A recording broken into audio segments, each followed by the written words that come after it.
This is John Page Williams with another reading from Chesapeake Almanac. The month is May, and this sketch is entitled Cattails-Springtime Treats from the Marshes. Grace Ann Gray teaches biology at Southern Senior High School in Anne Arundel County, down below Annapolis. Generally, each year she sets up a spring field trip with the Chesapeake Bay Foundation. She and her students meet a CBF trip leader in Galesville, where they put the canoes overboard into the West River to paddle around the corner at the Harchie Yacht Harbor and up Lurch Creek.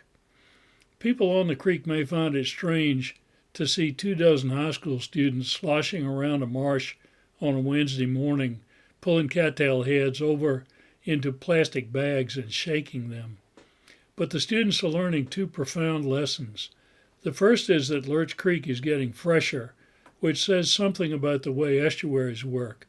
The second is that there are some unorthodox but tasty and nutritious foods along the margins of the bay.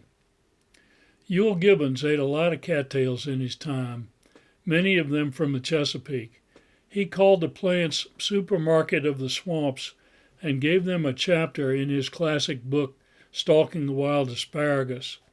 His particular joy in them, as in all his wild food foraging, was the relationship between the forager and the natural community around him or her.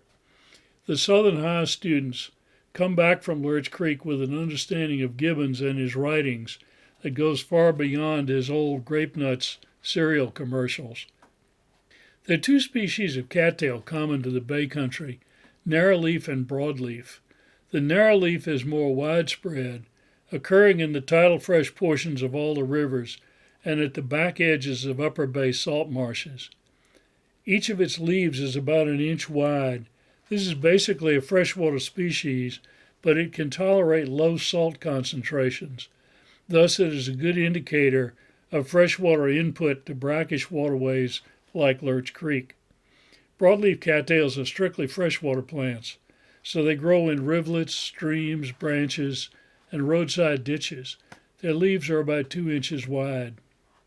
Cattails are perennial, growing each year from rootstocks in the mud. The narrowleaf begins sprouting earlier, generally in mid-April. The broadleaf comes a couple of weeks later. From then on until mid-June, the stalk hearts are good additions to a salad. Grasp a stalk near its base and pull it gently but firmly from the mud. Peel the leaves back to the tender white heart. Wash it and eat it. It's crunchy and mild with a flavor somewhat like cucumber. Toward mid-May, the narrowleaf bloom spikes begin to emerge on the plant's central stalk. The stalk hearts of such plants will no longer be tender by then, but the tips of the spikes make good cooked vegetables. The top is the male part of the bloom, 6 to 8 inches long, growing an inch or so above the familiar furry female cattail on the stalk. Cut off firm male spikes from several plants. Steam them in salted water for 10 minutes, add a little melted butter, and knead them down to the central stalks as you would corn on the cob. The table will look like it's got a pile of knitting needles on it at the end. By late May, the male spikes swell and soften as they begin to release their bright yellow pollen to the wind. Now is the time for those not allergic to pollen to emulate the Southern High students.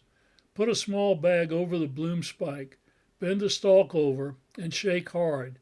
Some of the pollen will fall into the bag. 15 or 20 minutes work will yield a cup or so. Mix the pollen with flour in any standard pancake or waffle recipe. Substitute pollen for 1/4 of the flour called for in the recipe. The result is golden yellow cakes with good quality protein and a distinctive, pleasant flavor.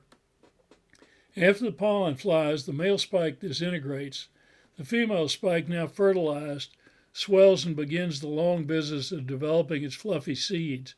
The astute forager then shifts attention to broadleaf cattails, which will be just blooming. They'll be good for another 3 weeks or so. The real die-hard forager can wrap surplus spikes in a bag and freeze them to eat in the winter at a table with an arrangement of dried cattails on it. It would be a great mistake, though, to suggest that cattails have value only as food and table decorations for humans. The plants are important to the river communities as both food and habitat for a variety of birds, mammals, insects, and even fish. Even so, during this month, they offer us a great opportunity to be part of the food web, partners in the intimate relationships of the Chesapeake's living community.